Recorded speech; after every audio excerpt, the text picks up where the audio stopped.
This would be how I start all my conversation. Like if someone even, if someone even mentioned a slightly spooky story, like, oh, one time I was biking in the park and this creepy guy approached me, I would run up to them and say, let me tell you about the time I was held at gunpoint by John Wayne Gacy. Okay, but this is trauma, okay? So he deals with this trauma differently, I guess. Yeah, not all of us try to monetize traumatic experiences. Only we do.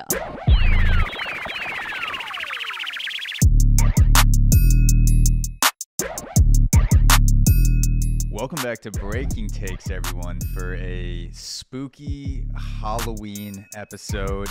It's your boy Spooky Zach. I'm here with Scary Sam. She's back in the meth lab. That's what they call me. You are, you're green lit, which is all go for cooking up meth again. And absolutely. You look just right at home.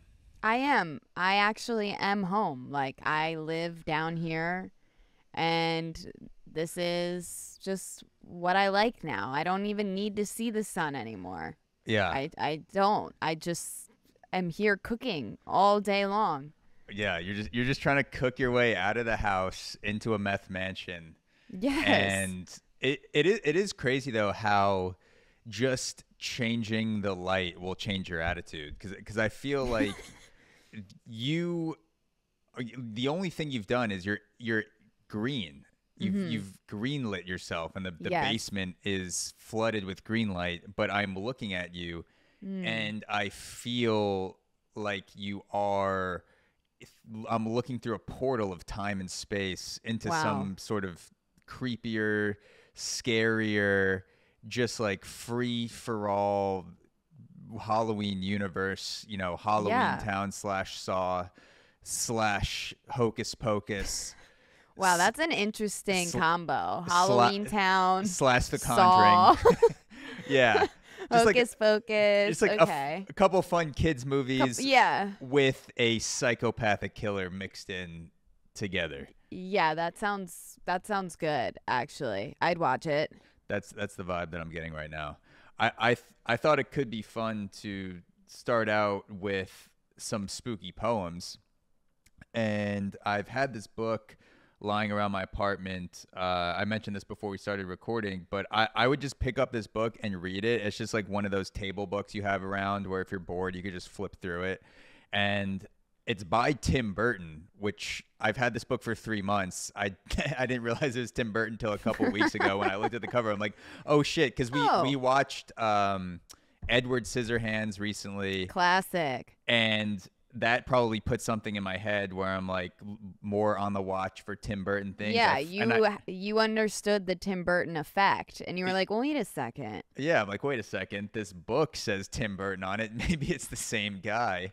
So I think I'm sure there are other Tim Burtons out there, but you have to change your name if it's Tim Burton and you're not Tim Burton.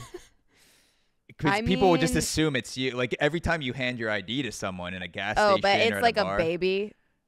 Yeah. I don't think you're gonna assume this little toddler Tim Burton is the Tim Burton. But what would a baby have an ID for? What a baby just walks into a gas station to buy cigarettes and it slides. It's like I don't know. All babies get birth certificates. We all come with IDs. Yeah. Okay. I'll take a pack of pacifiers and Camel Lights, please. Here's my ID, Timothy Burton. The guy's like, wait, no way. Are you the Tim Burton? Oh my God. You must have been like 2 months old when you made Edward Scissorhands. That's crazy. Way before his time.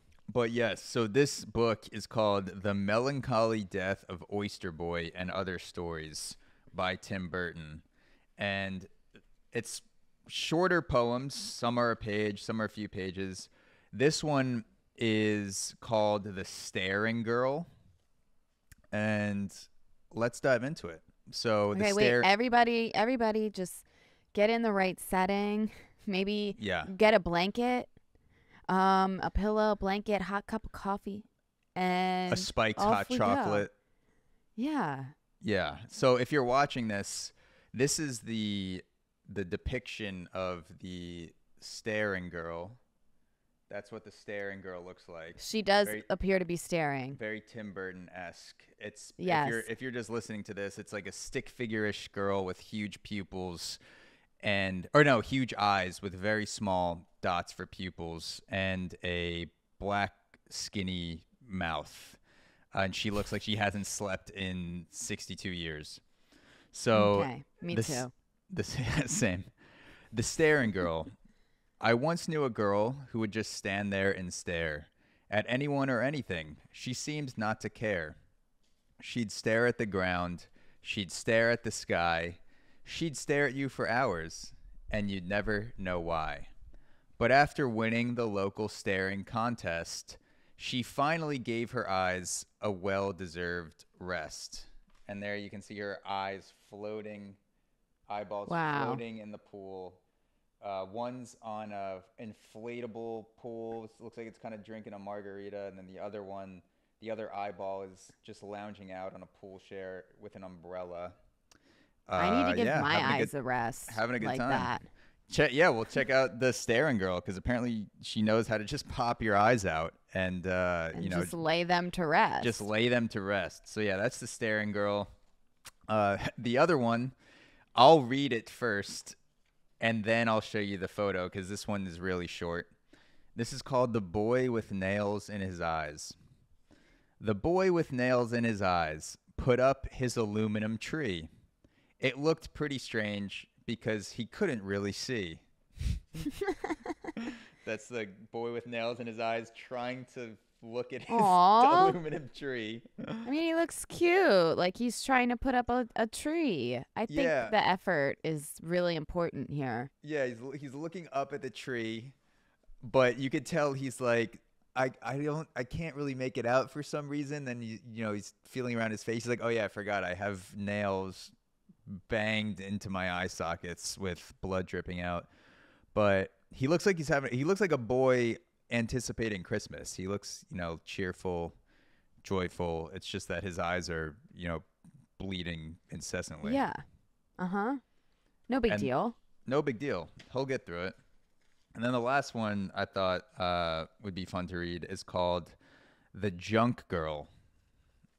And this is the junk girl there. It's just a little stick figure drawing of a girl surrounded by junk. As we all are with our lives and our thoughts, we thrive on junk. There once was a girl who was made up of junk. She looked really dirty and she smelled like a skunk. She was always unhappy. Yes. She smelled like a skunk, Sam. Okay. She probably doesn't think that's funny, but I mean, I didn't listen.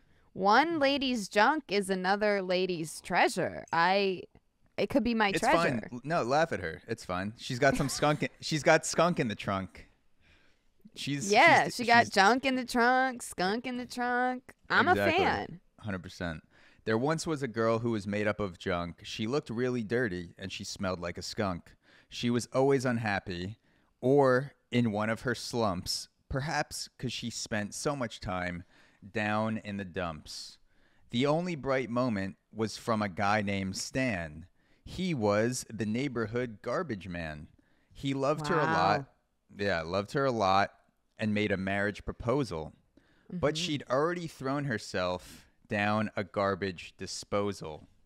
And there is the garbage man, Stan, holding out the ring. This is Stan. Aww. And there he is holding out the ring like, would you marry? My God. And then he's like, oh my God, my future wife is getting ground up by a pair of blades in a garbage disposal. But she's junk. So for her, it's like going home. She's going it's back like to no big deal. Back to her resting place. That's probably how she sleeps, just rotating around in the garbage disposal. Yeah. So he'll get a chance to pop the question again. He's just got to be a little bit quicker. Yeah, she might be like more deconstructed. Yeah. Might take her a minute to get back to like human form. Yeah, he's gonna have a hard time trying to decide where to look when he proposes to her because her body will be in so many different places. Yeah. He'll have to make out her eyes. So yeah, that's the Tim Burton book of poems. Thought to really set the, the fun but spooky vibes for the episode. Yeah. So yeah. Shout out. Have you Shout watched any scary movies Shout out to lately? Timmy B. So I watched Edward Scissorhands, which isn't really That's not, scary. It's yeah. it's It's kind of like a romance movie, to it be is. honest. It's a great movie, not scary. We just watched a movie on Netflix called fuck, I forget what it's called, but everyone plugs into a game where they switch bodies and these things connect Oh, to their head, okay. and they let me just look up the name of the movie because it'll come up pretty quickly because it just came out. Netflix movie Switch Bodies. Uh, it's called It's What's Inside. So it It's was more of a what's psychological inside. thriller. Yeah, more of a psychological Okay. thriller. It really makes you ask the question, if you do play a game or you have an Okay. opportunity to Interesting. switch bodies with someone, so you're conscious, you still have your consciousness, your mind is the same, but you get to walk around in someone else's body. What would you do or not do if you have that opportunity and you're responsible for, giving back that body in I the wouldn't. same That's a bad idea. I same wouldn't do that. condition? Also, in a relationship, it makes you ask, like, if you hook up with someone and you're in a different body, is that cheating? Is that not cheating? It's still your mind, but it's not your body. So I don't know. I I'll would just leave it. not ever swap bodies with anybody. I like mine. You wouldn't swap bodies with anybody.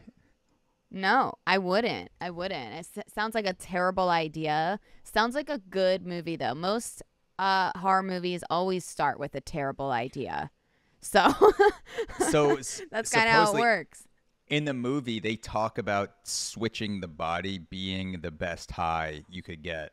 So a What? lot of these, yeah, they talk about it as if it's a That's high, crazy. and they all want to keep doing it because the first time it's a little weird, but then they talk about it and they say this is the best drug ever. You switch bodies, so it's not like you're just the same in another person's body. Apparently, there's also a high that goes along with it. I So don't know it about does seem that. like it gets kind of addicting to do, which is part of the plot. So yeah, it's Yeah. What's Inside on Netflix. What about you? Have you seen anything scary recently?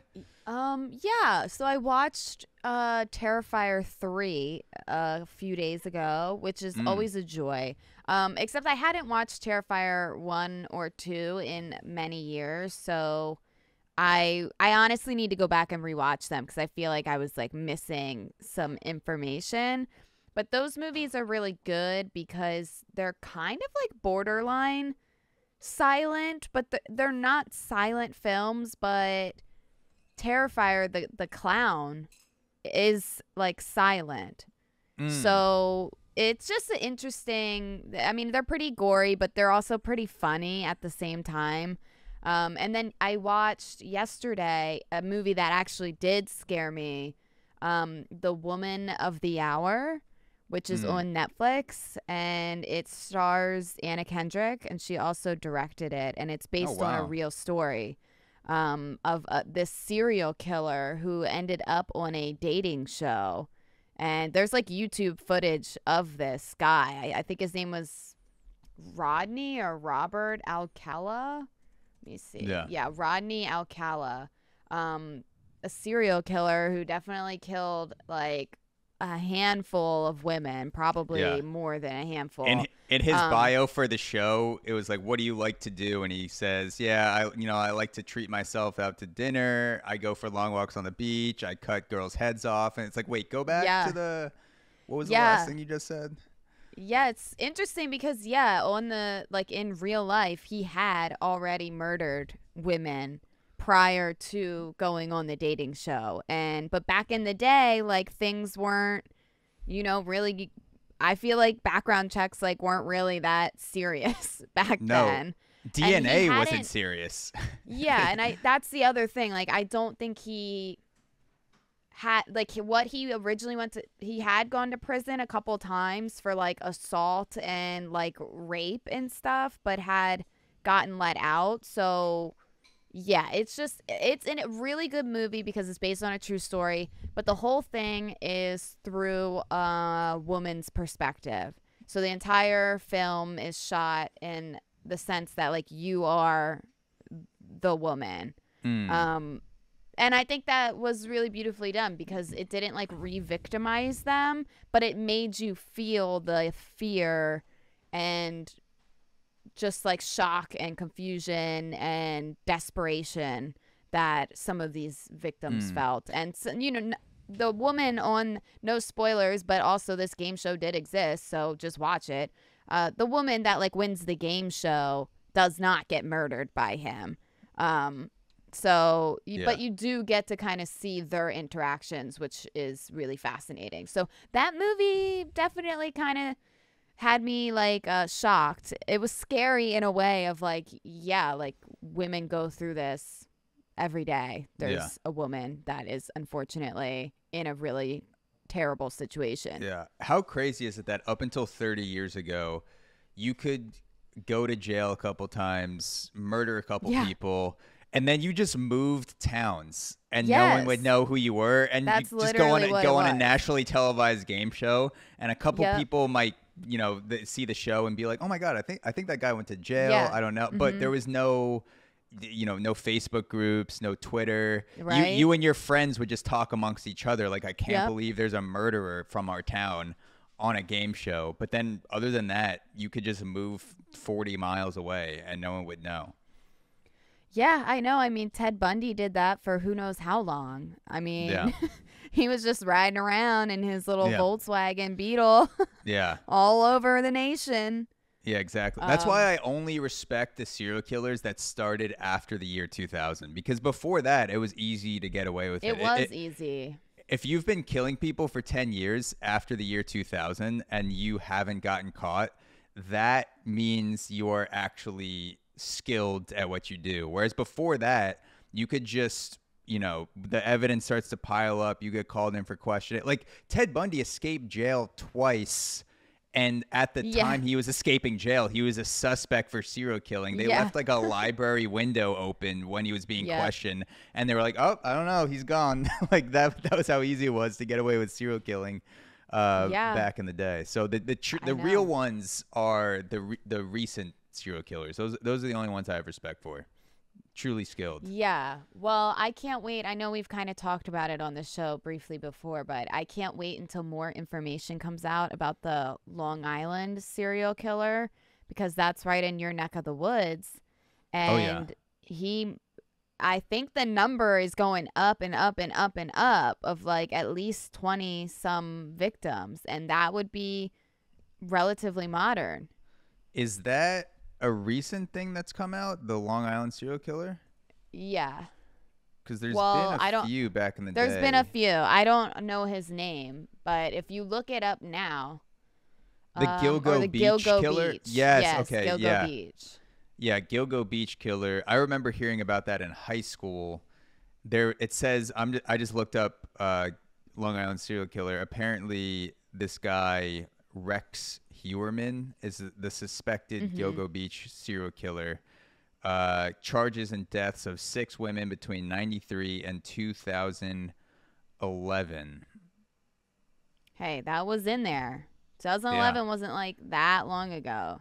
So he was it was tough for him because he was in a transition period of when things started to get difficult. It's like I people think who there's more past 2011. It's just not out yet because he There like might be. just got apprehended within the last year. Yeah. So I'm like, you're telling me he was just retired for the last decade? I don't think so.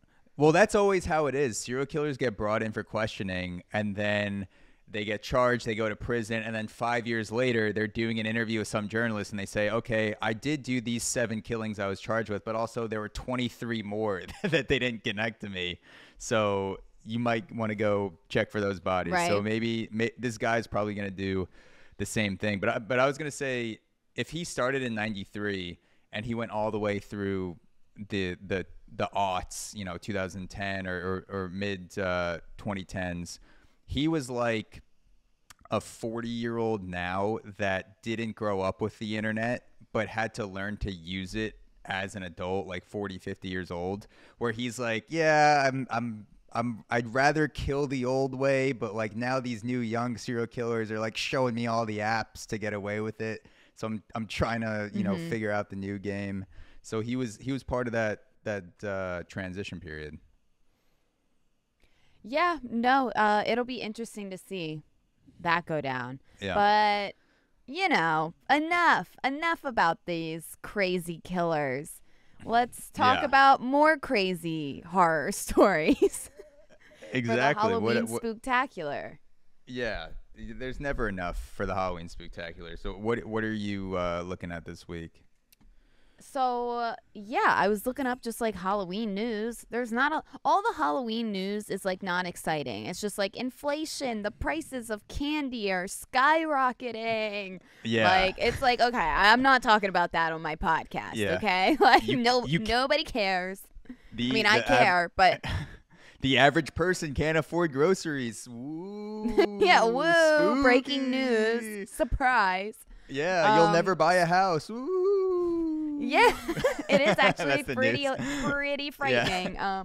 Maybe that's what we should do actually for the rest of the pod. It's just be completely real. Yeah. Just be like, actually, cost of health insurance is going up. Car insurance, you're not gonna be able to afford anything. Honestly. Oh yeah. But okay. So I'm looking for news that is scary, and I found a scary story of something horrible that recently happened this week. Earlier this week, a 19-year-old Walmart employee died by getting cooked alive inside of the bakery's walk-in oven. Oh God.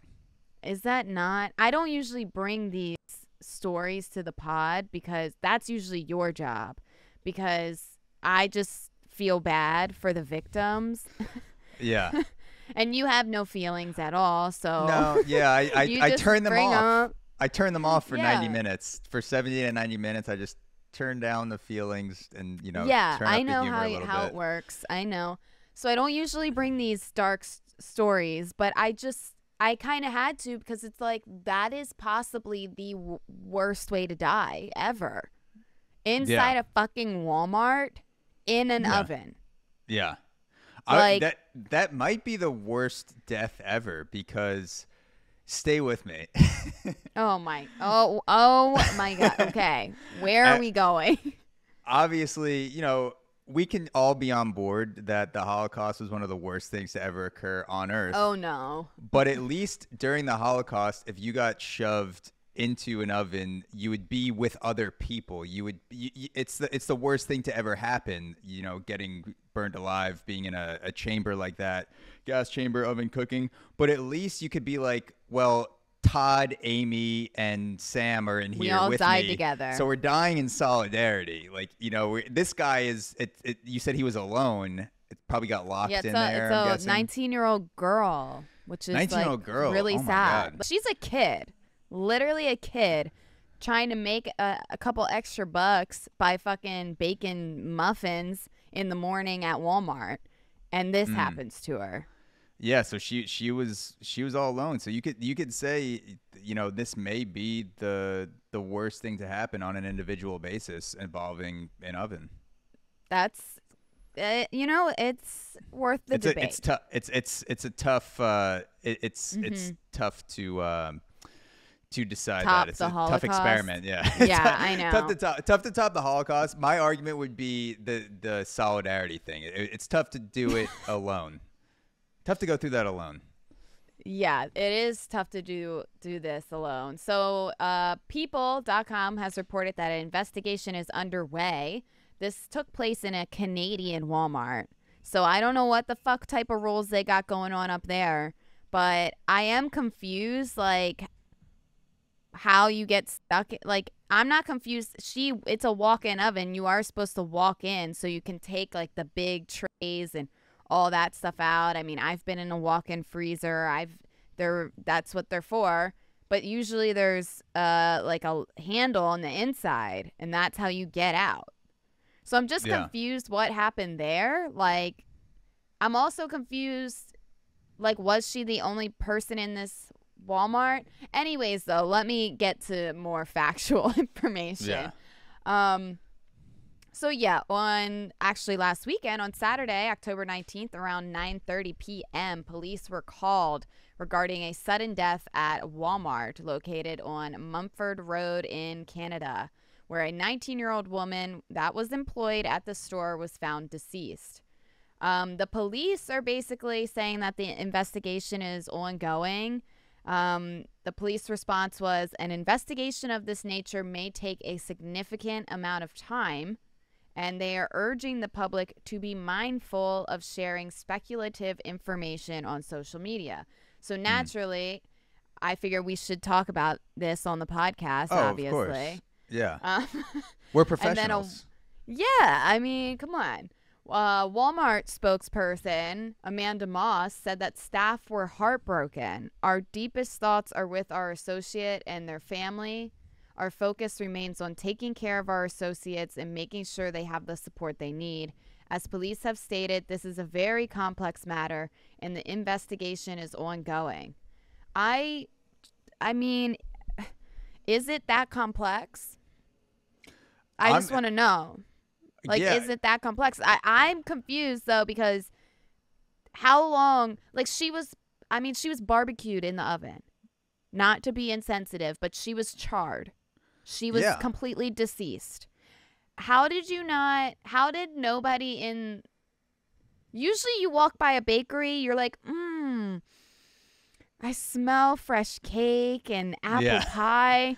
Yeah. This, like, you're telling me people are walking past the bakery and they're not smelling human flesh or hearing any screaming, and you're nothing. Nothing. You didn't catch any of that. No employees walking by like, the brioche smells a little odd today.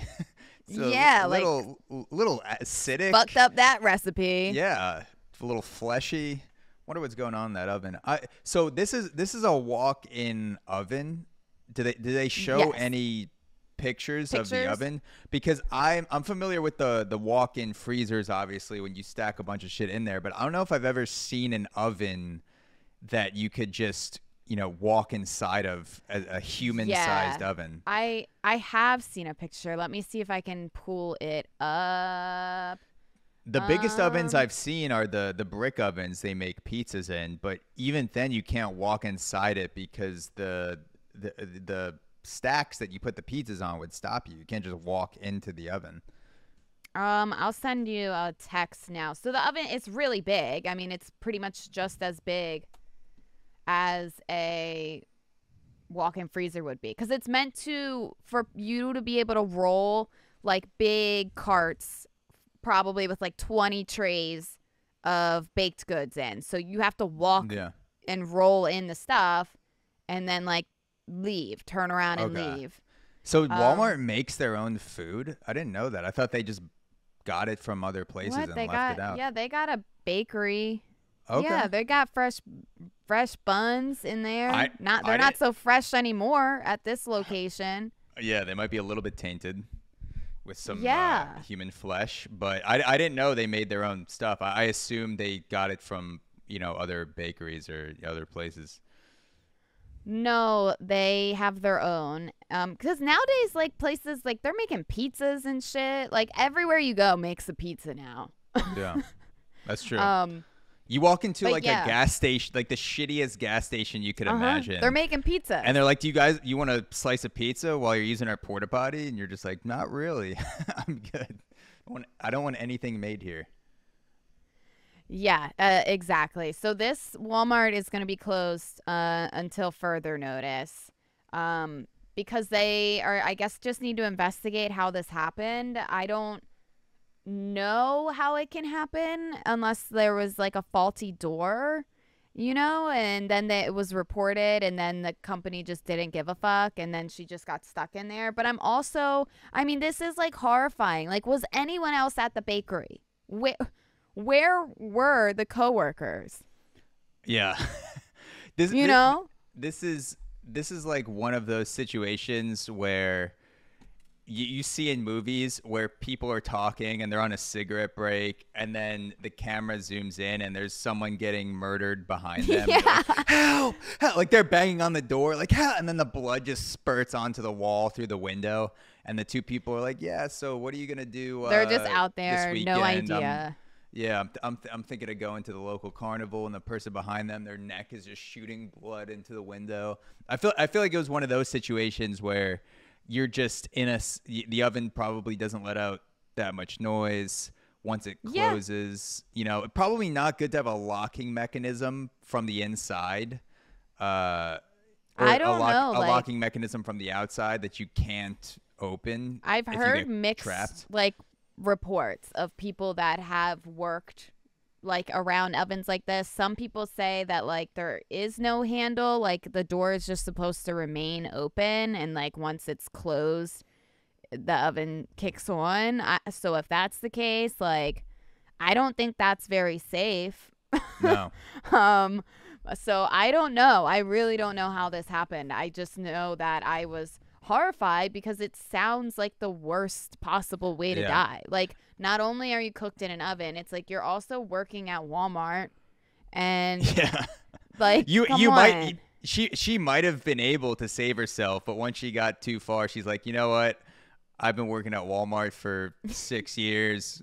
I don't really see my life is going. Yeah, she turned it up on herself. She's like, I'm just gonna fucking just piece out of this bitch. But also, I'll say, like, when you're 19, you're also just fucking dumb. Like, when I was working at the bars when I was 19, I also have trust issues. But, yeah, every time I went into the walk-in freezer, I was, like, triple checking the door. Sometimes I would just leave it open. So I'm like, I'm not trying to become a popsicle in here, you know? Because usually there's not a lot of signal in those environments because it's, like, such thick metal that you're in. You know, you might not be able to get a call through. Yeah. I mean, burning to death versus freezing to death. The burning to death I'd rather freeze to death. Yeah, because the freezing to death, you go numb after a while. And then you start to feel, like, warm anyways and just, like, take all your clothes off and then die. Yeah, your body, it's like your body starts to trick you. You start to have a euphoria after a little bit when you're freezing to death. Your body gets you high when you die from hypothermia. Before you die, you get one last high. When you're burning, it's just pure pain. You're just like, I'm living in hell, and I will be soon, possibly, depending on how this girl led her life. I have no idea. No, but, it definitely seems like a horrific way to go. Yeah. I do have a theory. Okay. I have a couple theories, actually, on what may have happened. Sure. So, gym memberships are expensive, and gyms have saunas. They do. And if this girl was trying to relax, maybe get in shape, because saunas do have a lot of health benefits, she goes, okay, this oven starts at 150 degrees, goes all the way up to 400. I'm going to set it at 200, and then I'm going to sit in here for 20 minutes. And then it's like I have my own sauna at work. I could take a sauna break whenever I want. She accidentally set it to 200 Celsius because she forgot it was Fahrenheit. Oh, shit. Cooked herself alive, and then voila, you have a burnt human body in a Walmart oven. That's my so first she's trying to lose some calories. All right, that's your first theory. What's the next one? My next theory, so I recently started watching a show, which I think we talked about a little bit on the last podcast, which was I'm watching Interview with the Vampire. Yes.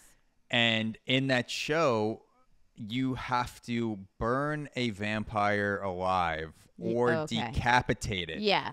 One of those two. So she's a vampire. It's possible.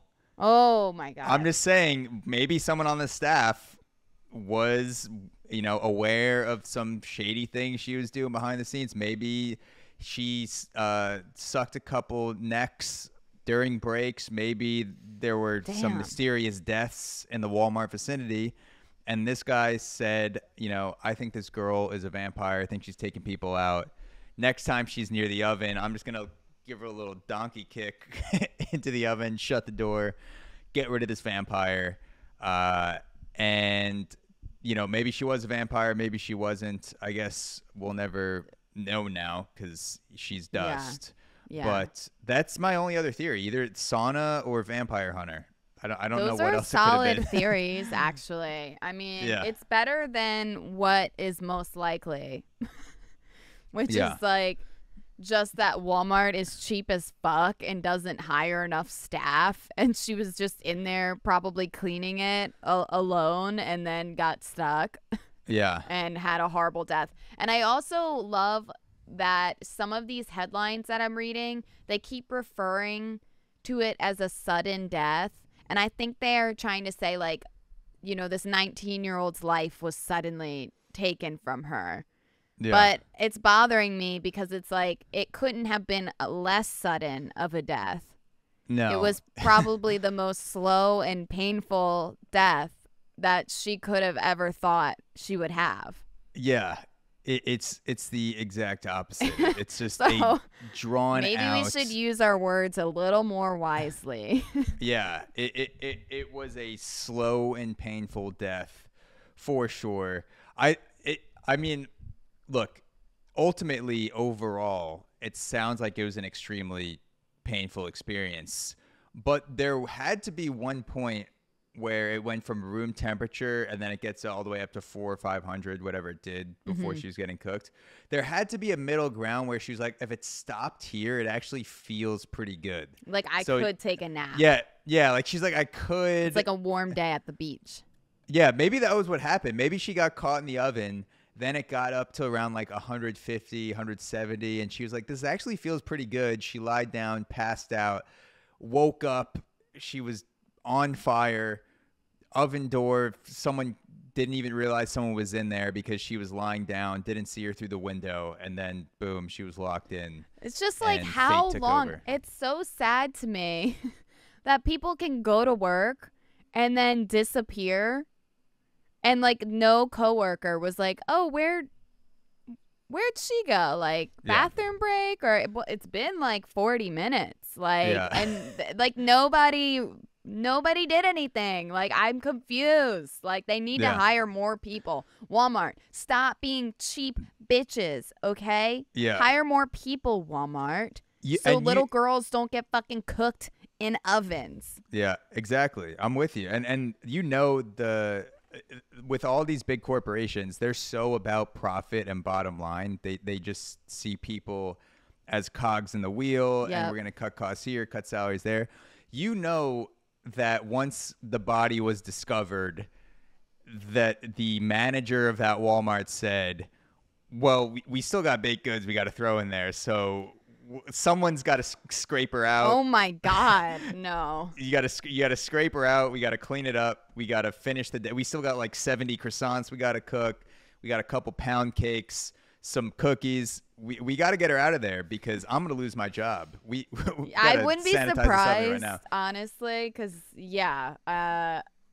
some of the staff at Walmart aren't always the brightest.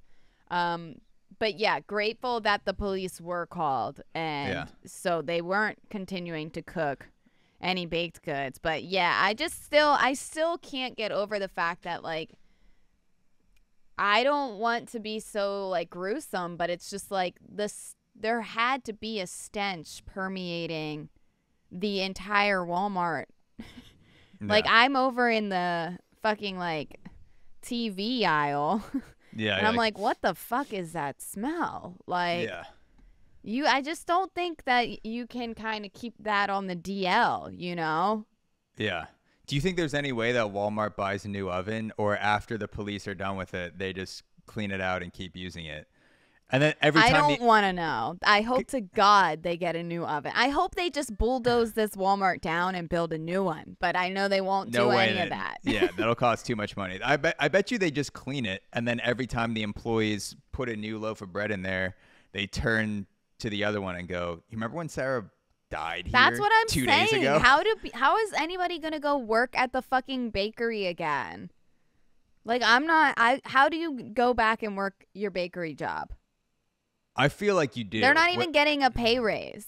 Here's the thing. All they got was trauma for free. Here's the thing. I'm lucky enough where I've never had a corporate stocking job, like, a Walmart, grocery store, ShopRite, something like that. But I've had friends who have done it, and according to them, it lulls your spirit into such a dulled and indifferent state that you just carry on as this sort of soulless stalking boy throughout the day, where you're listening to a podcast, you're listening to music, you're just doing whatever you have to do to get through the day. And so someone getting burned alive would have been like a 50 out of 10 on your meter of like, oh, we should stop and acknowledge this, to like a 9 out of 10 to where you're like, that was pretty fucked up. But then 2 hours later, you're like, yeah, is someone gonna bake the cookies? Like, I'm not gonna lose my job over this. Like, that was Sarah's fault. That's not mine. Yeah. So I don't know. I mean, maybe they can open up this Walmart as a spirit Halloween store now if it closes, and just keep those vibes going. Or you open it as a haunted oven exhibit. You charge people to walk inside and speak to the soul of the girl who died in there. Just the ultimate corporate shill. Turning a place where an employee literally burned alive into a money-making scheme. And it's like the manager's walking in like, can you hear that? It's Sarah. Ooh. It's so fucked. That'll be $40. Thank you. It's so terrible. Like, I usually don't bring up these stories because I just feel bad for the victims. And then I feel like our listeners are going to be like so insensitive. But then like, I'm also like, well, I could easily probably die in an oven too. Yeah. You know, if I'm at the wrong time, the wrong place. Yeah. I'm an idiot. That's what I'm saying. Like, I don't know how I'm going to die. I try to take precautions, but there is a good enough chance that I could die in the most horrific way, because who knows? Who knows? Exactly. I could see myself right now. I'm carrying loaves of bread. Okay, Peter Malark. Yeah, exactly. There's probably some sign on the door that's been graffitied over that says, "Do not turn on the oven before you load it." And then I've been working there for 6 years at this point. I'm like, fuck that. Like, it's going to take more time. So I just preheat it before and go in. And then as I'm listening to a podcast, I have the loaves of bread. I zone out. I hear the door latch behind me over my AirPods. And I just have this moment of like, oh, fuck, oh, fuck, oh, fuck. And done.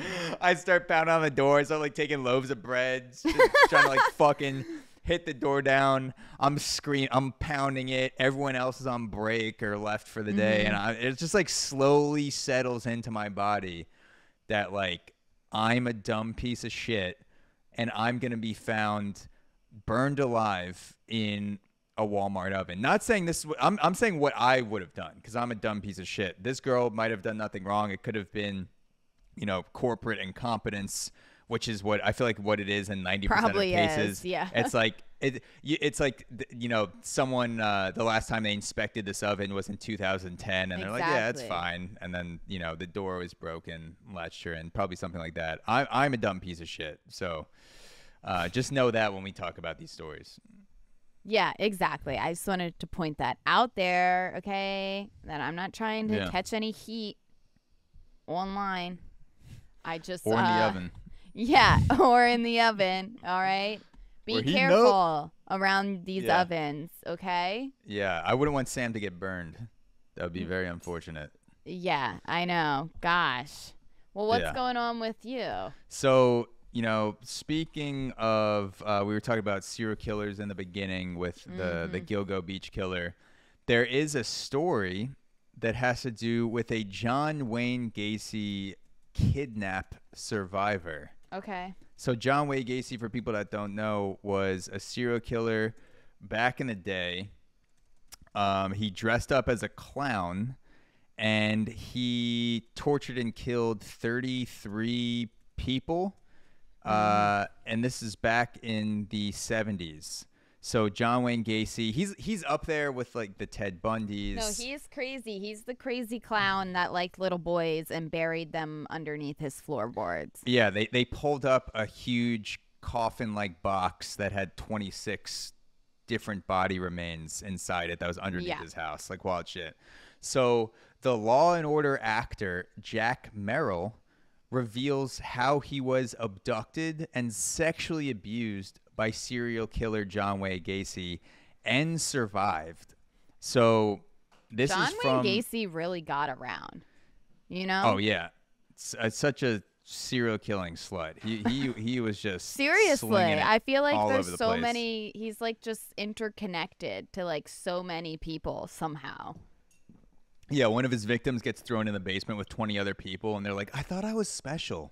I thought we had something. You've done this to 20 other people? What the fuck?" So, a veteran actor who has appeared in Law and Order and Grey's Anatomy, his name is Jack Merrill, revealed Wednesday that he was abducted, raped, and held at gunpoint by the notorious serial killer John Wayne Gacy 45 years ago. That's crazy. How do you hold this in for 45 years Well, is my I doubt question. he held it in like to people around him, but he didn't bring it to like the media.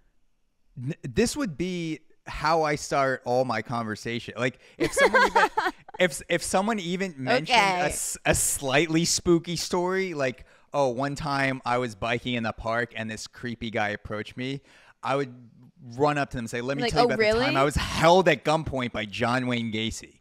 Okay, but this is trauma, okay? So he deals with this trauma differently, I guess. Yeah, not all of us try to monetize Yeah. traumatic experiences. Only we do. Well, only us. So yeah, he might have been a normal human being. So this guy said he was abducted, raped, and held at gunpoint by John Wayne Gacy 45 years ago. Jack Merrill described himself as a, quote, puny 19-year-old in 1978 when the killer clown pulled his car up to the teen as he walked home from a YMCA swim in Chicago. Quote, "Do you want to go for a ride?" Merrill recalled being asked. And then he got in the car. And so It's that simple. It's that easy. that simple, that easy.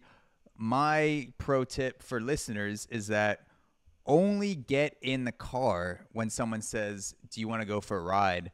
if that person is sexy. We've seen this And they have a cool car. And they have a cool car. We've seen this time and time again in movies. If Matthew McConaughey pulls up to you in a muscle car and says, I might get in. You want to go for a ride? All right, all right, all right.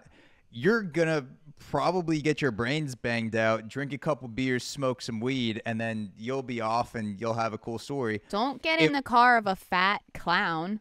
Yeah, yeah, Come on.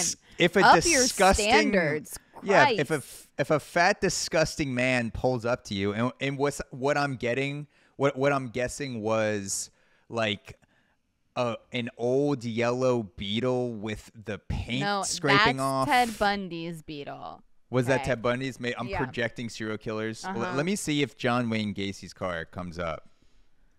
Let's see. I mean, it's kind of, yeah, it's just like a typical. It looks like a white Cadillac, like Yeah. kind of cool if you think about it. But then you see John Wayne Gacy and you're like, it's a fat guy with a mustache. This guy is going to rape me. And then he got in the car. So I'm not trying to victim blame, but if someone says you want to go for a ride and they're not saying it in a super sexy voice, in a super sexy car, in a super sexy body, don't get in. Save yourself a traumatic experience. That's right. I agree. I mean, it is interesting. I watch so many documentaries and all this about like kidnappings and people going missing. And a lot of it is like creepy dudes pulling up and being like, I know your parents. Like, let me give you a ride to school. Or I'm like, I don't know. When I was a kid, I'm sure there were chances for me to get murdered for sure. Yeah. But I never had some rando pull up. I would have never gotten in the car. I'm not trying to victim shame at all, because still you did not deserve what happened to you. I'm just like, pointing out how all this, you know, Ted Bundy, John Wayne Gacy, Jeffrey Dahmer, like all these serial killers, like change so much in the way that we it's like don't talk to strangers, like that whole thing is from that. Yeah. I don't think I would have gotten in the car as a 19-year-old, but for different reasons, because I was so cocky as a 19-year-old. That was when I first started working out for baseball, bought different clothes, you know, got an adult haircut, like got my hair combed on top and then buzzed on the sides, you know, had like a Nazi youth haircut, but I was like, I look fucking sick in my skinny jeans, my black tees, my boots. This guy would have pulled up to me, and as soon as he opened his mouth, I'd be like, yeah, you and everyone else, buddy. Everyone else. You and everyone else wants me to get in that car. Line, loser. You want to fuck this? Yeah, get in line, bitch. See you later. I wouldn't be like, I don't know, this guy seems scary. I'd be like, yeah, nice try, bro. You got to get in line for this dick. I also, I hated clowns when I was a kid. So even if that motherfucker was at a party, not catching me. Not that he was interested in my type. You would, in fact, be a bit of a problem for him because John only really liked men and little boys. Not even men, just like little boys. Yeah. But I would have been out of there. I don't fuck with clowns. Yeah. Now I don't mind them so much. But back then, big fear. And I couldn't really grow facial hair until I was around 21, 22 with anything I would even call a beard. So at 19 years old, I was looking pretty baby-faced. Like a 12-year-old. Yeah, I would say I had adult features, but I probably still looked 16 or 17 when I was 19. Yeah. But Okay. hot. I was a hot 16-year-old. but hot. Definitely hot. It's not weird if you talk about a hot 16-year-old. That's a version of yourself. Yeah. It's funny you say that because I'm like, I would never call 16-year-old me hot. I can't even call present me hot. Damn. But you know what? I'm happy for you. You should have a mantra every morning where you wake up and you look in the mirror and you say, I'm hot as fuck and this day can't handle me. I'm too hot to handle. I'm hot. I'm hotter than an oven.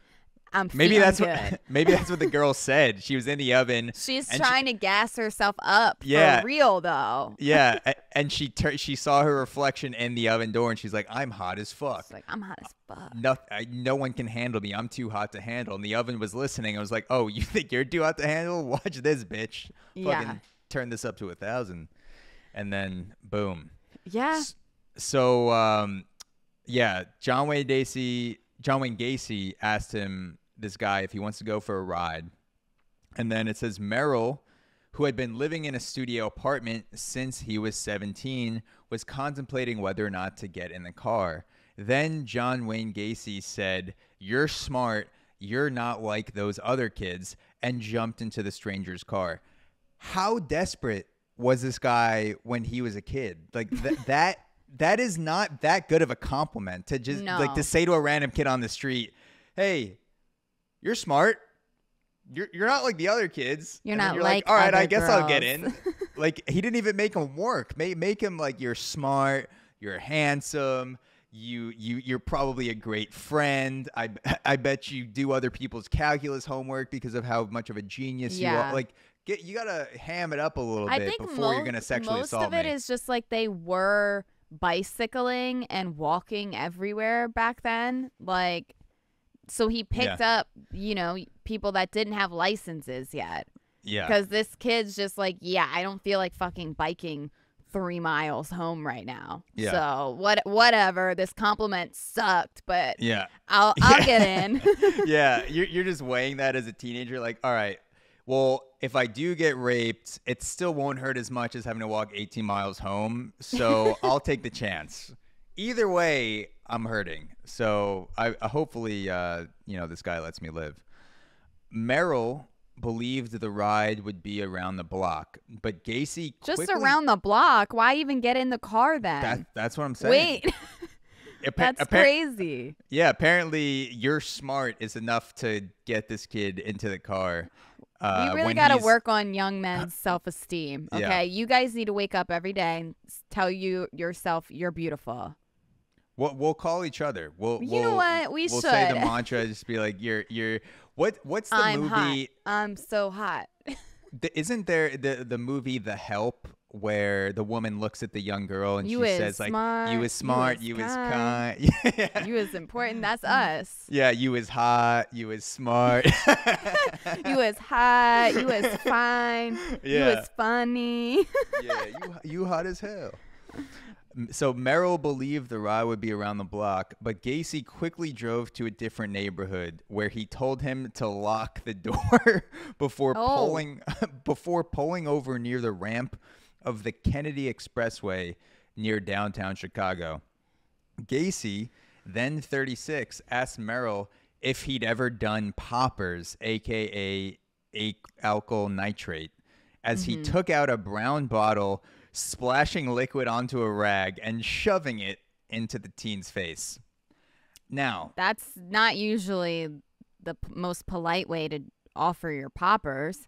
no, it's not. And I You will don't say, usually shove it in their face yeah, and cover their mouth and their yeah. nose so they can't breathe anything else. yeah, that's not a gracious way to offer someone drugs. Like, have you ever done cocaine and you're just like, "Tra-tra," and then you just cover the It's really not very take nice. a fistful of cocaine and just shove it over the person's hand and mouth. Have you ever done heroin on? Just stab in the neck. Gotcha, Was it bitch. poppers though, or did he like put some fucking gas on there and like It make him doesn't pass out? It doesn't say. But Okay. I will say I've done poppers once. They can be cool if you're not getting raped by a serial killer. So I don't know. Yeah, what they're to say. meant to be done like at the club when you're dancing with your friends. So I was actually I wasn't quite at a club. I was on a party bus on the way Okay. to Vineyards in Virginia, and we had a Saturday during college where we just rented a bus to take us around all these different vineyards in Charlottesville. And then the girlfriends of one of the guys we were with brought out this little silver bottle that had poppers in it, and she said, "Have you guys ever done poppers?" And I said, "No, what is it for?" And she told me that gay guys use it to loosen up their butthole, but it also yeah. That is true. And I looked it up after, and it indeed checks out. Yeah. And then she said it also will just make your world crazy for 30 seconds. And so me being, pretty lit on mimosas and then also having that Adderall confidence, I said, "Yeah, shove it in my nose." And so she did. I took a sniff, and then I sat down on the bus, and I remember like the bus started spinning like I was an owl, and my head was doing Oh, a 360, but I wasn't moving my head. I was just looking straight ahead, but the bus You started became turning an around owl. me. Yeah, I became. Whoa. I switched bodies with an owl for about 30 That's seconds. incredible. But then after 30 seconds, everything was normal. So I was like, that was Except your fun. butthole. Your Yeah, my- butthole was more relaxed. Exactly. Yeah, I was like, I could way more easily take a shit right now. It would just fall out. This is Yeah. nice right now. And then that was the only time I've ever done it. So, it's not bad if you're not in the car with a serial killer. I will say that. Yeah. That's true. So- That's true. Merrill, who had a boyfriend at the time, very progressive, a teenager having an out boyfriend in the 1970s. That's that's okay. pretty bold. If you Yeah. know, I mean, that's tough. Merrill, maybe Gacy was stalking this guy and saw him No, I'm hanging when out you with his boyfriend. I would assume, yeah, because Gacy kind of just stayed around a pretty similar area. So, Yeah. and he obviously was gay himself, but was also just a fucked up pedophile murderer. Yeah. But yeah, I would assume he was also probably lingering around places that other gay guys Yeah. would hang out. Yeah, Gacy used poppers because he's like, well, I'm gonna rape these kids, but I don't want it to hurt too badly. I'm gonna open like, their I wanna buttholes a little help. bit. Yeah, I'm gonna open it up a little bit. Merrill, who had a boyfriend at the time, said he passed out. only to wake up and find himself handcuffed outside Gacy's Northwood Park Township home, 4 miles east of Chicago O'Hare International Airport. Quote, he told me to be quiet. A light from the back of the house then at that moment hit him in the eyes, and suddenly I realized how dangerous he was. That's when he realized how dangerous he was, the moment when the light hit him in the eyes, not when he shoved not when you wake up and there's like a handcuff. You're handcuffed somewhere you don't know where the fuck you are. You're chained to a creaky radiator in a sketchy basement, or before and you that. just reawoke back to consciousness. Yeah. That wasn't the first moment that you were like, I think something's wrong here. Yeah, you're trying to break free of the radiator and handcuffs. You're like, I'm sure this was an accident. He seemed like this was a nice guy. It was when he began to sparkle in the sunshine. And then he sees his eyes and he's like, oh my God, this guy might want to hurt me. This guy might want to harm me, I think. Yeah. But him shoving the popper's rag in my face and making me go unconscious, that was fair play. I've done that before. This is new. There's some rage in those eyes. I see the sparkle now. Merrill said this method of de-escalation was the same one he and his sisters used to ward off the wrath of their parents. He says, that's the way I survived as a kid. We learned how to lie low during my parents' rages, Merrill recalled. So apparently he sees the light in his eyes. Gacy gets a little pissed off. And Merrill is like, I'm going to go into de-escalation mode. Ends up, eventually quelling things down a little bit with John Wayne Gacy.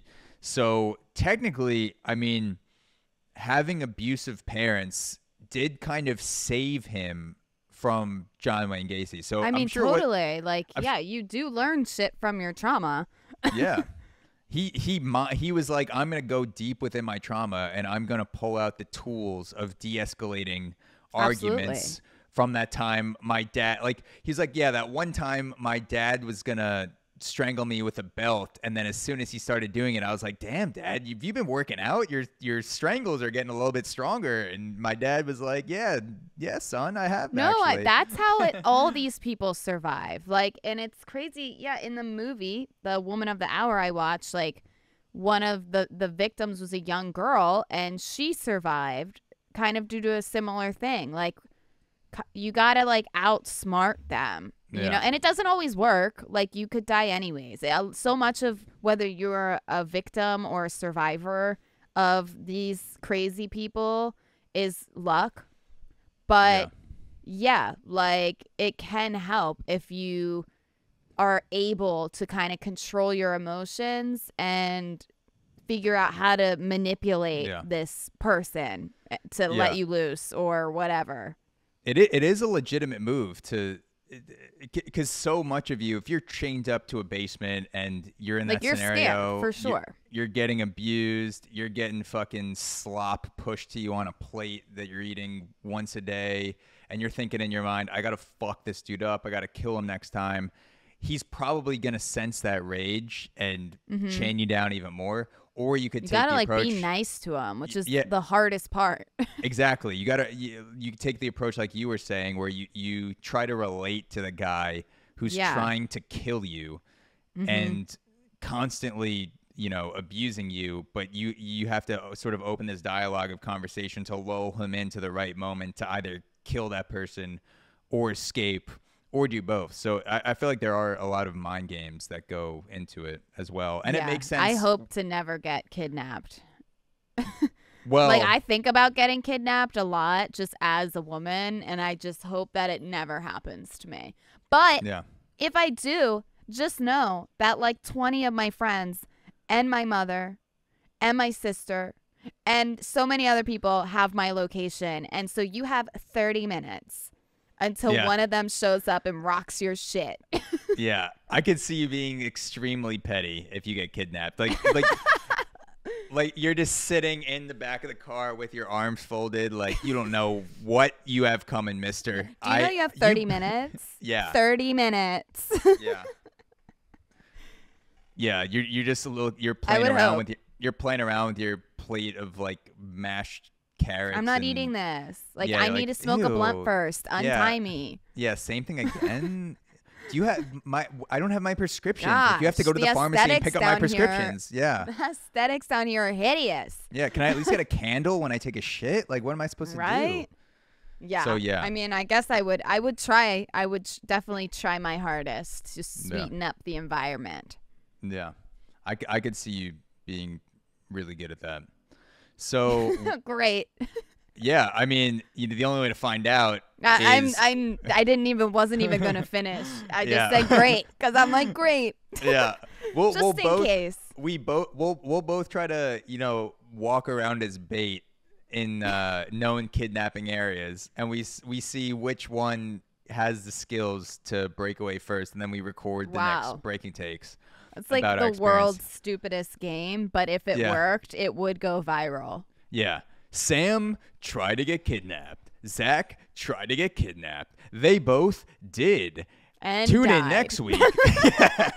Tune in next week. They when are we had to missing persons. when we had to replace both of them because they're both now dead. The experiment went horribly wrong. They were killed almost immediately. Yeah, that sounds more accurate. Yeah. So it says, just to end off, there's a little bit more. It says, once inside the dark house, Merrill said he obliged when asked if he trusted Gacy, who then undid the teen's handcuffs before the two had beer and strong pot. So at least Gacy's like, hey, do you want to get fucked up and smoke a little bit of weed while I'm taking the cuffs off?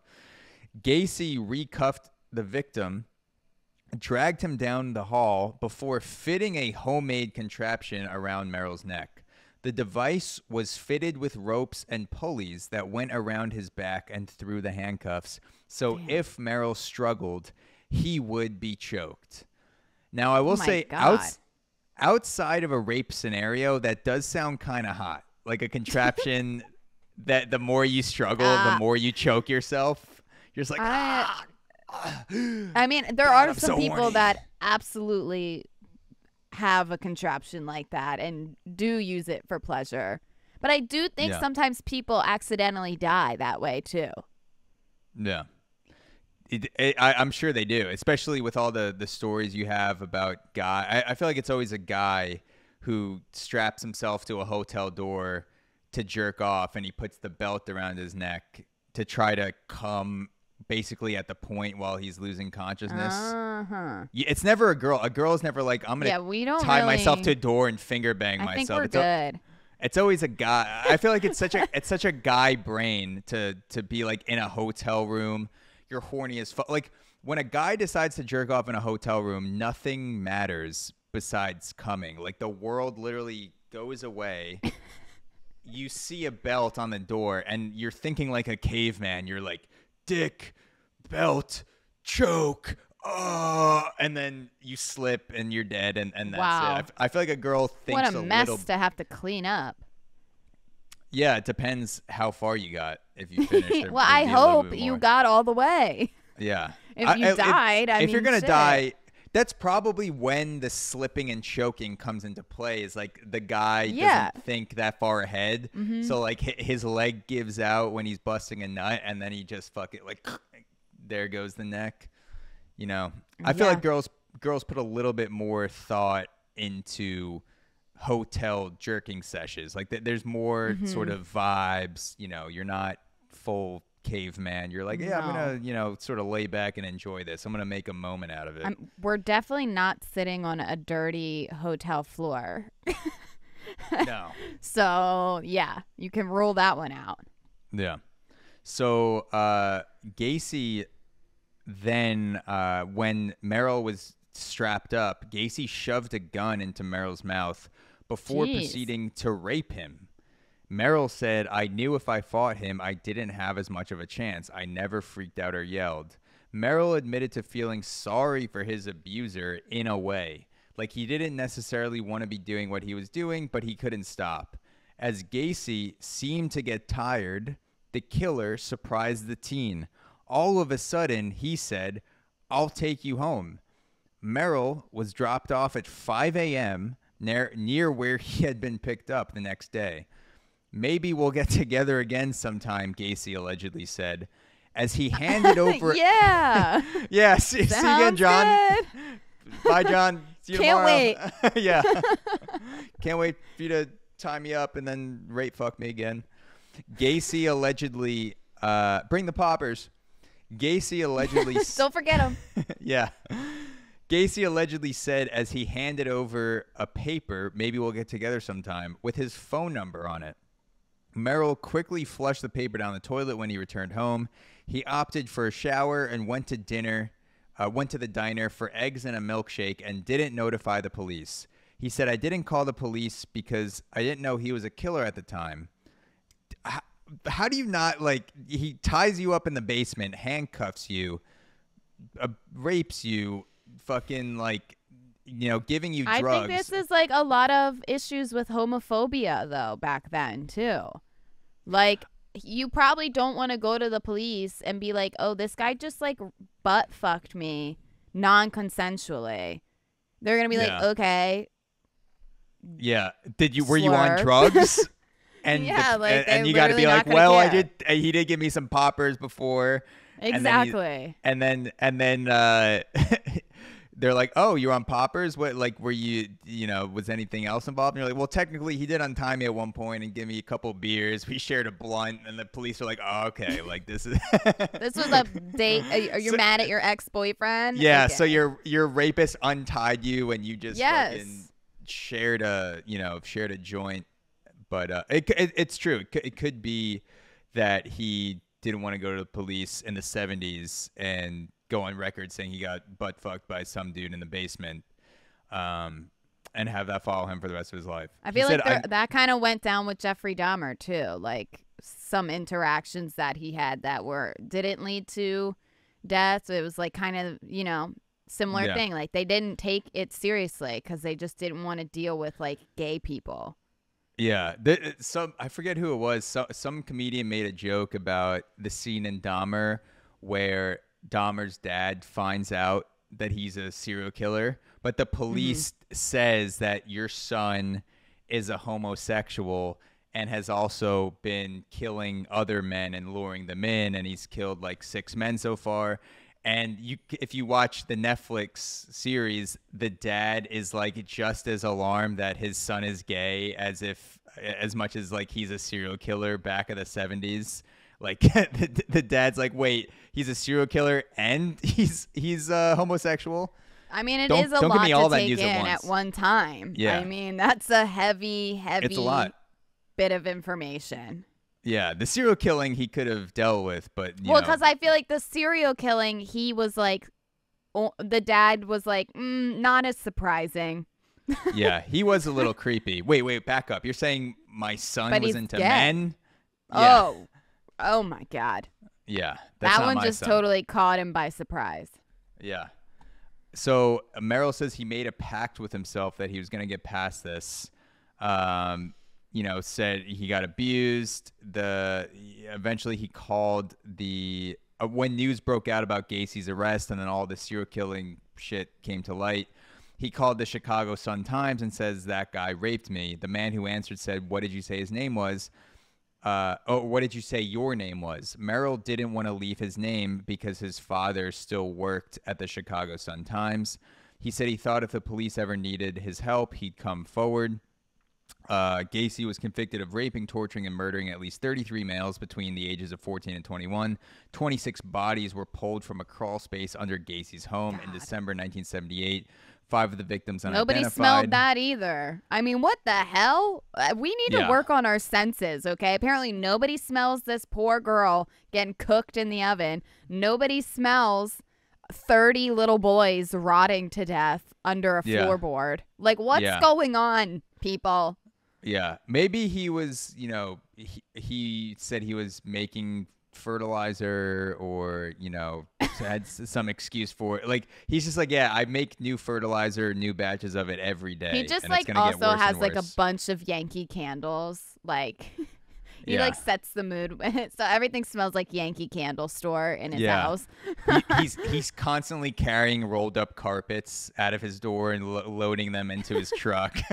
No big Just deal. all the signs of it, just garbage bags filling his garage door, bunch of knives, bloody knives hanging in the windows. Just it's just John. He's just John to the He's neighborhood. just a little bit weird. Just Yeah. a little creepy, yeah. Gacy was arrested in 78, convicted, sentenced to death.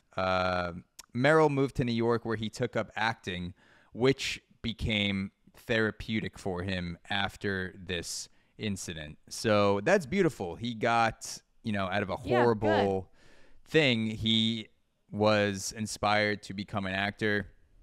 And I'm just imagining, as struggling creatives, struggling actors do when you're young, you're just sitting in a circle, maybe passing around a joint, and everyone's saying, how did you get into acting? Or, what made you move to New York? And people are saying, I just wanted to get out of my small town, or, I really want to make it in Hollywood. And then the blunt gets to Merrill, and he's like, yeah, the last time I smoked I was tied up in John Wayne Gacy's basement. Wow. And Everybody's then, just like, vibes killed. wait, what? Yeah. Wait, what? Then he butt fucked me a What? couple times, and then I survived, and I was like, I think I want to move to New York and become an actor. What about you guys? And he just passes it, and everyone's just like, wait, what the fuck? Like the blunt, like the kid just drops a blunt, the apartment starts burning, but no one even realizes, because they're like, yeah, go back to the part when you said you were butt fucked by John Wayne Gacy. That part right there. No, that's crazy. Yeah, that's definitely insane. So yeah, that was the tale of this guy, Wow. Jack Merrill, who survived an incident with John Wayne Gacy, and lived to tell the tale. Yeah, no, I do enjoy hearing stories like, of survivors, because they're just fascinating, but it's also like, it's also horrible because whatever they can report, it's just like, I think about what happened to those people that are dead and can't. It had to be so much worse, for those people, because for him, it sounds bad as it was, like, but he's able to report it, and is here today. Like, R.I.P. to all the other victims that aren't able to tell their stories. Do you think it makes it a little bit better that when you survive a serial killer that, abuses you, you get the shit kicked out of you, and you have this story to tell after? Do you think it makes it slightly better that it was a famous serial killer? Like you're not telling the story. You're not telling the story, and you're like, yeah, and that was when Todd Mitchell trapped me in his basement, and people are like, who the just fuck's like, who the fuck is that? Todd Mitchell? When you say John Wayne Gacy, people are like, oh, he was like the Kobe Like, Bryant. oh my God. Yeah. Like he's like on the John Wayne Gacy's on the Mount Rushmore of serial killers. So I feel like he is. Like, at least you got by a goat. It wasn't just some chump You got trying to and do released. You got trapped and released by a known predator that mostly did not release. Yeah.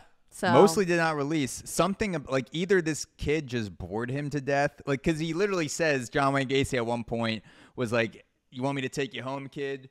Just like smoking a cigarette on the front porch, and just I guess he was like, drove yeah, him this back. guy's kind of cool. Like, maybe I would like to see him again. I guess I should untie him now. Yeah. Yeah, I mean, I don't know. That's crazy. I also think sometimes, like, I wonder if people who go through something like this, or they've been in a plane crash and survived, or whatever, like, do you then kind of go through life being like, surely that can't happen again, right? It's like, you can't get struck by lightning twice, but you can actually. I have heard stories of people that have had multiple incidents of the same thing happen, like people that have been in multiple plane crashes. Or that people, is crazy. Yeah, like people that have been, like someone that was there on 9/11, but then also the Boston bombing, and then another terrorist attack. Just crazy coincidences where you think, oh, this Near is it. misses. The one plane crash I'm going to be on for my life. At least I got it over with. and then 4 years later you're just on another plane crash. At that point, you've got to think, is this a simulation? Like, there's no way I'm in 2 fucking plane crashes. Like, I'm this like, is crazy. can somebody up above just let me know how many of these I have to go through before I eventually die from it? Yeah. Just so I can be prepared. Yeah. If he got caught and released by John Wayne Gacy, and then this guy Jack Merrill's walking around one day a few years later, and he bumps into some guy at the grocery store, you know, the guy drops and shatters his milk, and Merrill goes, "Hey, I'll get you another one. What'd you say your name was?" And he goes, "Oh, Ted Bundy. Nice to meet you. You want to come over later? I'm gonna, you know, we'll crack. This is milk, but we'll crack open a beer." Because I've never had a bad experience like that before. Yeah. And then he's just tied to the radiator thinking, you know, maybe. How did I end up here? Yeah. But he hasn't really seen Ted Bundy's eyes yet, so he doesn't think Ted Bundy is a harmful person. Yeah, he's tied up. Like, Ted Bundy's like just been burning his body, like fucking slapping the shit out of him, telling him like, this is not going to be a good day for you. And then finally he looks in Ted Bundy's eyes and he's like, oh no, that's it. He's now I know he's a bad guy. Place. Yeah. This is a dark man. I just saw this sparkle of harm in his pupils. This is going to be bad.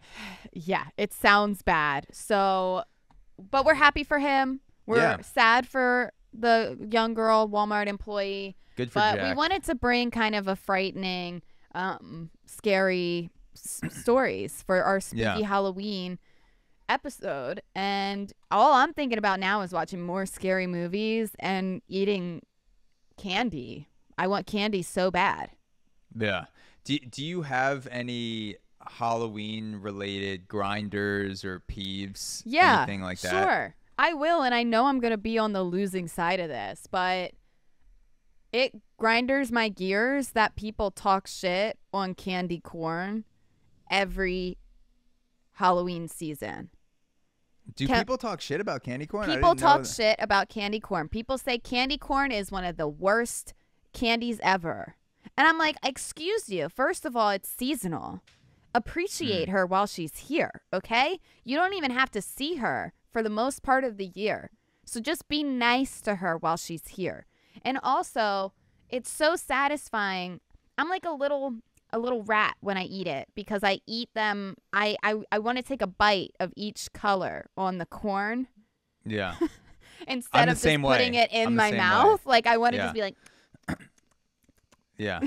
Like a little rabbit. Just. Yeah. I love candy corn. Honestly, I've always liked candy corn. It's not something that I eat regularly. It's just something that I eat around this time of year. Yeah. And enjoy. But it is consistently ranked one of the worst. And that hurts my feelings and the candy corn's feelings. I feel the same way as you. I only eat it seasonally when it's around, maybe a couple times a year. Mm-hmm. I think where people make the mistake, because I enjoy candy corn and I eat it in a similar fashion, where you want to enjoy each nub. You go slow. You don't. Yeah, they all taste the same, but you same have thing to with go M&Ms. nub by they nub. They all all taste the same. But people make the mistake is they will eat them like M&Ms. They will go fast and no. Because candy corn is pure sugar. Yeah, I think people will get a stomach ache and they'll be like, I just, ate 60 candy corn in 2 minutes because they're popping it like M&Ms. They're not enjoying it. Candy corn is meant to be, a slow, it's like the omakase experience of candy. You eat one piece at a time. Yes, you one at a time. And taste it. You want to know also though, Zach, some people say they're like, it tastes like wax or chalk. And I'm like, you got to get your taste buds checked. Those people that say that, you are the ones that would have just somehow not smelled a woman burning in the oven. Your senses are fucked, okay?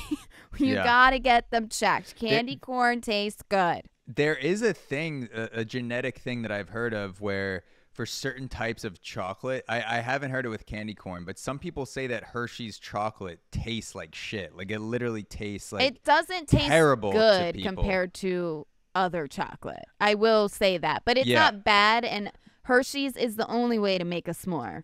But some people will say that Hershey's, like, it's not just cheap chocolate, but it literally tastes like shit. Like there's an enzyme or something that Hershey's puts in their chocolate that makes it taste terrible, but not everyone has taste buds that pick up on it. So I don't know if you're used to eating, though, like Milka bars are my favorite. Like they're German, but I actually think they're made in like fucking Sweden now. But Milka chocolate bars, the best. So if you go from eating Milka chocolate bars to a Hershey's chocolate bar, I might say this chocolate bar tastes like shit. Yeah. And I'm a Hershey's girl. I mean, that's like an hour away from my hometown. Yeah. I've been on my Euro chocolate grind for a little bit. You know, I've been hitting that Lindt pretty hard. That's good. I will say I found last year Tony's Chocolonely. I don't know if you've had that. No. It's a really thick chocolate bar, and it's very cost efficient. Oh, wait. I have seen those, and they are good. Yes. They're thick, too. Like, you have a couple pieces, and you feel like you've had almost a whole bar because each square is like a fat square. So, like, they're $5 or $6 a bar, but it's pretty – it's a thick – it's a you thickie. Get a lot of bang for your buck, and we know Zach likes them thick. So thick with 3 C's. That is right. So if you are trick or treating or handing out candy, make sure you're handing out good stuff, though. Okay? I want full candy bars, M&Ms, Reese's peanut butter cups. Do not put a bag of fruit in a child's basket. Okay? If you put an apple in their basket, it deserves to get thrown at your head. I'm sorry. You deserve the same treatment as John Wayne Gacy if you put an apple in a child's basket. Because you're fucked up. There's something fucking wrong with you. It's the same thing. Same level of trauma. If I got raped, chained to a radiator in the basement, and then later that day I was given an apple, I would tell the police that I was raped twice. And I would identify both people. I was candy raped. I've been victimized twice today. Yeah. And same exact there thing. They are. Yeah. So my grinder, I was trying to think of something Halloween related. I couldn't think of something that was really pissing me off. But while I was trying to think of a grinder for Halloween, something happened right in front of me on my morning walk. Oh, okay. Which is people who walk dogs that they can't control. I mean, that happens a lot in New York. There was a woman... I'll say that I haven't seen it as much in New York since I've been in Brooklyn. In other parts of the world, people tend to have bigger dogs, but in cities like Brooklyn, LA, people tend to have smaller dogs. But occasionally, you'll see 100-pound woman walking a 120-pound dog that cannot have any power over anything that the dog is doing.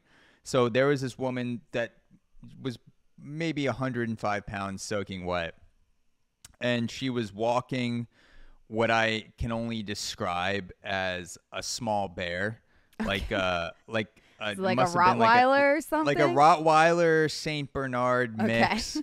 Like the back of the dog came up to almost my rib cage. Like it was a big fucking dog. Yeah. And this dog was coming towards me on the sidewalk. I was walking on the right side of the sidewalk. She was walking on the opposite side. The dog starts to come towards me, and it was close. And I was trying to be nice, so I was like, "Oh, can I? Is it okay if I pet your dog?"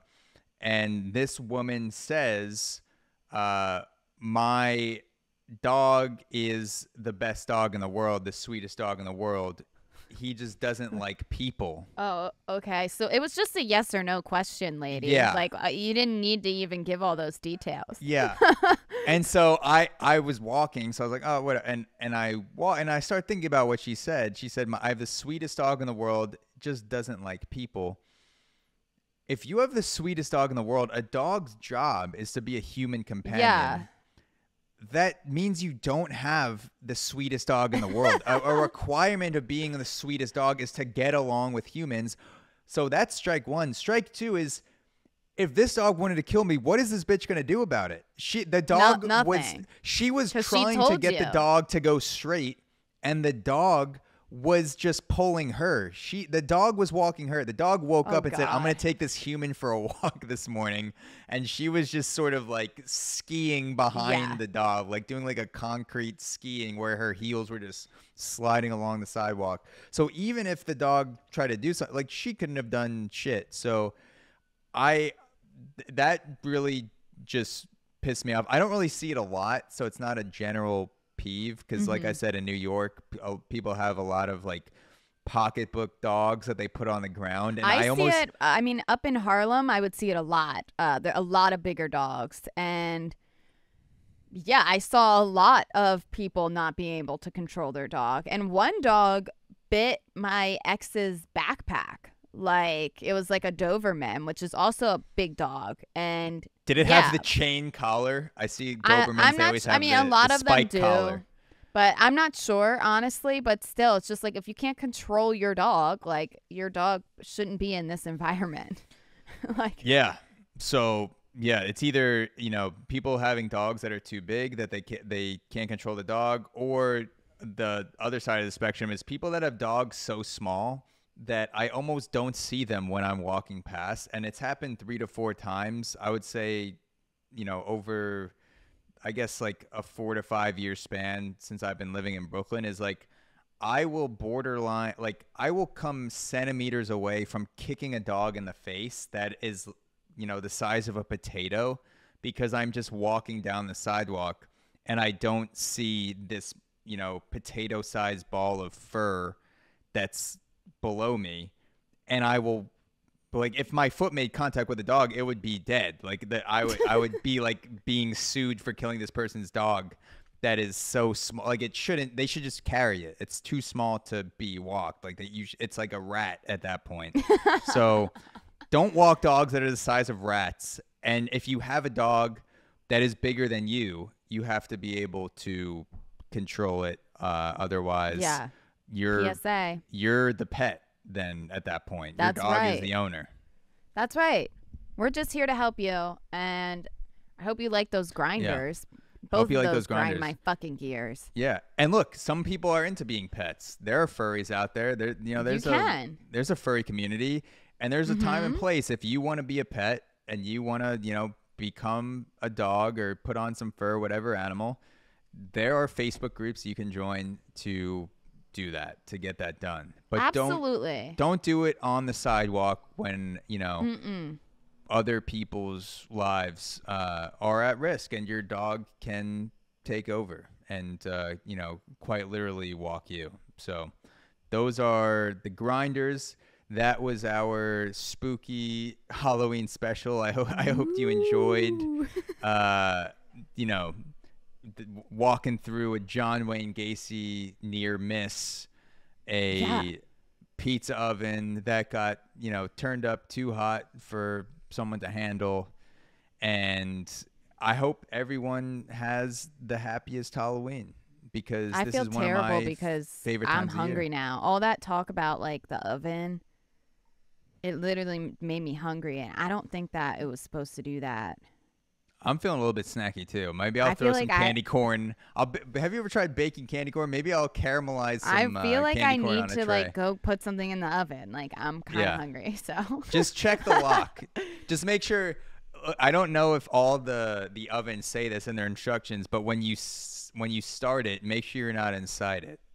Yeah, just I don't double-check. Usually put my head in there. Yeah. When I put the tray in, it's usually I just I barely even put my fingers in. Just look around when you press. That's the way it should go. When you press bake, be like, "Am I inside an oven right now?" And then if you're not, then continue. You're good. Yep. Yeah, you're good. Good. So glad we could give you all that advice. Glad we could be here today for a little spooktacular Breaking Takes Absolutely. episode. Have a hoppy Halloween. Get Hop yourself your a hoppy way beer. right into Halloween. Yeah. Woo! Yeah. If that girl could hop a little bit higher, maybe she wouldn't have gotten burned in the oven. But either way, have a happy Halloween. Have a hoppy Halloween. Have a safe Halloween. Thank you for tuning in. If you want bonus episodes, check us out at breakingtakes.supercast.com.